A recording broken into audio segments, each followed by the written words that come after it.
സർക്കാരുമായി ബന്ധപ്പെട്ട് നിൽക്കുന്ന ഇടതുപക്ഷ ബന്ധമുള്ള ഒരുപാട് പേർ ഇന്ന് സിനിമയിലുണ്ട്. MLA മാരായും മന്ത്രിമാരുമായൊക്കെയുണ്ട്. ആ കൂട്ടത്തിൽ ആത്മയുടെ നേതാവിൻ്റെ പേര് ഹേമ കമ്മിറ്റി റിപ്പോർട്ടിൽ ഉയർന്നു വന്നിട്ടുണ്ട്. ആരാണ് ആത്മയുടെ ആ നേതാവ്? അതിൽ ഒന്ന് ഗണേഷ് കുമാറാണ്, രണ്ട് മുകേഷ് MLA-യും. ഇവരുടെയൊക്കെ പേര് പുറത്തു വരുമോ? ഹേമ കമ്മിറ്റി റിപ്പോർട്ട് പുറത്തു വന്ന ശേഷം ബൈജു കൊട്ടാരക്കര ഉന്നയിച്ച ആരോപണമാണ് ഇതെല്ലാം. സർക്കാരുമായി ബന്ധപ്പെട്ട ആളുകളുടെ പേര് വിവരങ്ങൾ പുറത്തു വരുന്നത് തങ്ങൾക്ക് തന്നെ നാണക്കേടാകുമെന്ന തോന്നൽ സർക്കാരിനുണ്ട്. അവരെ സംരക്ഷിക്കാൻ വേണ്ടിയാണ് ഈ പണിയൊക്കെ കാണിക്കുന്നത്. ഒരു കോൺക്ലേവ് നടത്തിയതുകൊണ്ട് ഇത് പരിഹരിക്കപ്പെടുമോ എന്നും അദ്ദേഹം ആവർത്തിച്ച് ചോദിച്ചിരുന്നു. എന്നാൽ കഴിഞ്ഞ ദിവസം വരെയും സർക്കാരിന് വലിയ കോട്ടമില്ലാതെ ആരോപണങ്ങൾ വഴിമാറിപ്പോവുകയായിരുന്നു. എന്നാൽ ഇന്ന് ആരോപണം സർക്കാരിന്റെ അഥവാ CPM-ന്റെ പടിവാതിക്കൽ എത്തി നിൽക്കുകയാണ്. മലയാള സിനിമാ മേഖലയിലെ പ്രമുഖരുടെ ലൈംഗിക അതിക്രമങ്ങൾ ഓരോന്നോരോന്നായി പുറത്തു വരുന്നതിനിടെ വീണ്ടും ചർച്ചയായി മുകേഷിനെതിരായ മീട്ടു ആരോപണം. കാസ്റ്റിംഗ് ഡയറക്ടറായിരുന്ന ടെസ് ജോസഫാണ് മുകേഷിനെതിരെ വീണ്ടും രംഗത്തെത്തിയിരിക്കുന്നത്. ടെസ് ജോസഫിന്റെ ഇൻസ്റ്റഗ്രാം കുറിപ്പാണ് പഴയ ആരോപണം വീണ്ടും വെളിച്ചത് കൊണ്ടുവന്നത്. നിയമം അധികാരമുള്ളവർക്ക് വേണ്ടിയാണെന്നും ഇവിടെ സ്ഥിതി മെച്ചപ്പെടുമെന്ന് എങ്ങനെ കരുതാനാകുമെന്നുമാണ് ടെസ് ജോസഫ് ഇൻസ്റ്റഗ്രാമിൽ കുറിച്ചത്. നീതി ലഭ്യമാകാൻ സൃഷ്ടിക്കപ്പെട്ട സംവിധാനങ്ങളെ വിശ്വസിക്കുന്നു. എന്നാൽ അധികാരത്തിൽ ഇരിക്കുന്നവർക്ക് വേണ്ടി നിയമങ്ങൾ വളച്ചൊടിക്കുന്ന കാഴ്ചകളാണ് മുന്നിലുള്ളത്. കാര്യങ്ങൾ മെച്ചപ്പെടുമെന്ന് എങ്ങനെ വിശ്വസിക്കാൻ സാധിക്കും? ഇത് എന്നെ ആഴത്തിൽ ദുഃഖിപ്പിക്കുന്നു. ടെസ് ജോസഫ് എഴുതിയത് ഇപ്രകാരമായിരുന്നു. ഹേമ കമ്മിറ്റി റിപ്പോർട്ട് പുറത്തു വന്നതിന് ശേഷമായിരുന്നു അവരുടെ പ്രതികരണം. 2018-ലാണ് ടെസ് ആദ്യമായി മുകേഷിനെതിരെ മീട്ടു ആരോപണമായി രംഗത്ത് വരുന്നത്. ടെലിവിഷൻ പരിപാടിയുടെ ചിത്രീകരണത്തിനിടെ ഹോട്ടൽ മുറിയിൽ വെച്ച് മുകേഷ് മോശമായി പെരുമാറാൻ ശ്രമിച്ചുവെന്നായിരുന്നു ടെസ് വെളിപ്പെടുത്തിയിട്ടുണ്ടായിരുന്നത്. മുറിയിലേക്ക് തുടർച്ചയായി ഫോൺ ചെയ്യുകയും സ്വാധീനം ചെലുത്തി സ്വന്തം മുറിക്ക് അടുത്തേക്ക് മുകേഷ് മുറി മാറ്റാൻ ശ്രമിച്ചുവെന്നും അവർ ആരോപിച്ചു. എന്നാൽ ടെസ് ജോസഫിനെ അറിയുക പോലുമില്ല എന്നായിരുന്നു അന്ന് മുകേഷ് പറഞ്ഞത്. മാത്രമല്ല, മറ്റാരെങ്കിലും ആയിരിക്കാം അവരെ വിളിച്ചത് എന്നും മുകേഷിന്റെ പ്രതികരണം വന്നിരുന്നു. അന്നത്തെ തന്റെ മേധാവിയായ ഡെറിക് ഒബ്രിയാൻ 1 മണിക്കൂറോളം തന്നോട് സംസാരിച്ചുവെന്നും അടുത്ത വിമാനത്തിന് തന്നെ രക്ഷപ്പെടുത്തി പറഞ്ഞയച്ചുവെന്നും അവർ പറയുന്നുണ്ട്.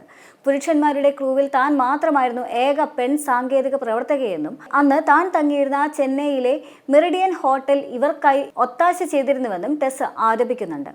മലയാളിയായ ടെസ് ജനിച്ചത് കൊച്ചിയിലും വളർന്നത് കൊൽക്കത്തയിലുമാണ്. പല പ്രമുഖ സംവിധായകർക്കൊപ്പവും ജോലി ചെയ്ത ടെസ് ഇപ്പോൾ താമസിക്കുന്നത് മുംബൈയിലുമാണ്. എന്നാൽ ടെസ് ജോസഫിന്റെ ആരോപണങ്ങൾക്ക് പിന്നിൽ രാഷ്ട്രീയ ഗൂഢാലോചനയെന്നാണ് ഇപ്പോൾ നടനും MLA-യുമായ മുകേഷ് ആരോപിക്കുന്നത്. തനിക്കെതിരെ ആരോപണം ഉന്നയിച്ച യുവതിയെ ഇതുവരെയും കണ്ടിട്ടില്ല എന്നും ആരോപണങ്ങൾക്ക് പിന്നിൽ എന്തായാലും ഭരണപക്ഷമല്ല എന്നും തന്നെ ടാർഗറ്റ് ചെയ്യുകയാണെന്നും മുകേഷ് മാധ്യമങ്ങളോട് പ്രതികരിക്കുന്നുണ്ട്. മുകേഷിനെതിരെ മീട്ടു ആരോപണം ഉന്നയിച്ച ടെസ് ജോസഫ് വീണ്ടും രംഗത്തെത്തിയതോടെയാണ് മുകേഷിന്റെ ഇപ്പോഴത്തെ ഈ പ്രതികരണം വന്നത്. CPM-ന്റെ MLA ആണെങ്കിൽ അങ്ങ് കയറിയിറങ്ങാം. CPM MLA അല്ലെങ്കിൽ തിരിഞ്ഞു നോക്കില്ല. അന്ന് അവർ പലതവണ ഫോൺ വിളിച്ചുവെന്നും താൻ എടുത്തില്ല എന്നും മുകേഷ് പറഞ്ഞു. ബോളിവുഡിൽ സജീവമായ കാസ്റ്റിംഗ് ഡയറക്ടറായ ടെസ് ജോസഫ് 2018-ലാണ് മുകേഷിനെതിരെ ഈ മീട്ടു ആരോപണം ഉന്നയിക്കുന്നത്. കോടീശ്വരൻ എന്ന ടെലിവിഷൻ പരിപാടിയുടെ സംവിധായികയായിരുന്ന സമയത്തെ അനുഭവമാണ് ടെസ് അന്ന് പുറത്തുവിട്ടത്.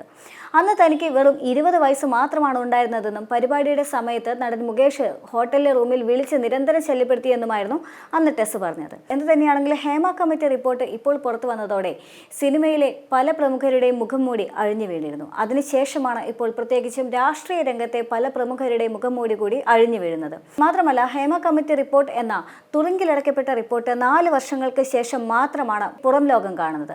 അതും വിവരാവകാശ നിയമത്തിന്റെ സഹായത്തോടെ.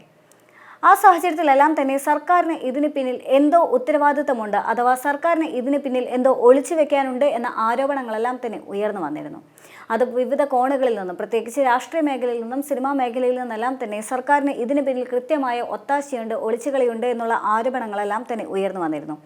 ഇപ്പോൾ ഹേമ കമ്മിറ്റി റിപ്പോർട്ടിലൂടെ പുറത്തു വരുന്ന മുകേഷിന്റെ പേരാണെങ്കിലും അതല്ല ഗണേഷ് കുമാറിന്റെ പേരാണെങ്കിലും എല്ലാം തന്നെ സൂചിപ്പിക്കുന്നത് എന്തുകൊണ്ടാണ് സർക്കാരിന് ഇത്രമാത്രം ഒത്താശ അഥവാ ഒളിച്ചുകൾ ഇതിന് പുറകിൽ നടത്തേണ്ടി വന്നത് എന്ന് തന്നെയാണ്. നടൻ മുകേഷിനെതിരെയാണെങ്കിലും ഗണേഷ് കുമാറിനെതിരെയാണെങ്കിലും ഇത്തരത്തിലുള്ള മീട്ടു ആരോപണങ്ങളോ അഥവാ ഹേമ കമ്മിറ്റി റിപ്പോർട്ടിലെ പുതിയ വെളിപ്പെടുത്തലുകളെല്ലാം തന്നെ വന്നാൽ അത് തീർച്ചയായും സർക്കാരിനെ പ്രതിരോധത്തിലാക്കാനുള്ള സാധ്യതയുണ്ട്. CPM-നെ ആണെങ്കിലും LDF-നെ ആണെങ്കിലും കനത്ത പ്രതിരോധം തീർക്കാനുള്ള സാധ്യതയുണ്ട്. പ്രത്യേകിച്ചും ലോക്സഭാ തെരഞ്ഞെടുപ്പിന് ശേഷം കനത്ത പ്രതിരോധത്തിലായിരിക്കുന്ന സർക്കാർ ഇപ്പോൾ വലിയ തിരുത്തൽ നടപടികൾ സ്വീകരിച്ചുകൊണ്ടാണ് മുന്നിട്ട് വരാനുള്ള ശ്രമം നടക്കുന്നത്. മാത്രമല്ല, 2025-ൽ തദ്ദേശ സ്വയംഭരണം തെരഞ്ഞെടുപ്പും അതേസമയം തന്നെ നിയമസഭാ തെരഞ്ഞെടുപ്പും കൂടി നടക്കാനിരിക്കുകയാണ്. ഈ സാഹചര്യത്തിൽ ഉയർന്നു വരുന്ന എല്ലാ ആരോപണങ്ങളും സർക്കാരിനെ വലിയ രീതിയിൽ പ്രതിരോധത്തിലാക്കാനുള്ള സാധ്യത കൂടുതലാണ്.